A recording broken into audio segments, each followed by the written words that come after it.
Ukraine has just endured a sleepless night of overnight bombings. Russia launched a large-scale airstrike on Ukraine using hundreds of drones and missiles, with Kyiv undoubtedly becoming the key target once again. Although Ukraine has tried to downplay the outcome, it is reported that multiple areas in Kyiv were hit, with numerous facilities damaged and casualties incurred. Data released by the Ukrainian Air Force shows that the Russian military launched a total of 450 missiles and drones in this attack, including 426 drones and 24 missiles. These firepowers came from multiple directions. Strategic bombers of the Russian aerospace forces took off to participate in the operation, cruise missiles were launched from the Black Sea direction, and the Kinzhal hypersonic missile system also joined the combat. It can be said that this airstrike was of enormous scale, and its strike effects have gradually become evident. After enduring the overnight bombings, Kyiv quickly leaked news about the time and location of Russia-Ukraine negotiations. Earlier, Volodymyr Zelensky claimed to support Russia-Ukraine negotiations and stated that the two sides would soon take action on the negotiations. According to information leaked by Ukrainian media, the new round of negotiations may be held on the 23rd to 24th, with the location remaining unchanged in Istanbul, Turkey. However, the specific time node and exact negotiation venue are still unknown.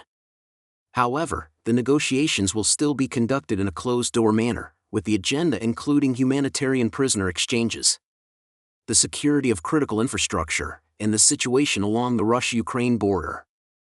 Judging from these preliminary details, Zelensky is apparently eager to address three key issues through the talks. First is the humanitarian issue, among which prisoner exchange is a viable option. Although Kyiv rarely acknowledges it, it is evident that during the Russia-Ukraine conflict, many Ukrainian soldiers have surrendered to Russian forces and become prisoners of war. For Ukraine, which is suffering from a manpower shortage, it is crucial to repatriate these prisoners as soon as possible. Second is securing guarantees for the safety of critical infrastructure. Ukraine has clearly been traumatized by the bombings. Russia's current bombing campaigns differ from previous ones. In the past, Moscow would still hesitate over whether to target infrastructure, but now Russian troops are launching direct strikes. This is because failing to hit Ukraine's infrastructure makes it difficult to weaken the operational capabilities of the Ukrainian military. What Zelensky is likely seeking is for Russia to show mercy and refrain from bombing Ukraine's infrastructure. Of course, as a condition, Ukraine may also have to rein in its drone swarms and reduce bombings on Russian facilities. However, if an agreement can be reached, it will certainly be better for Ukraine.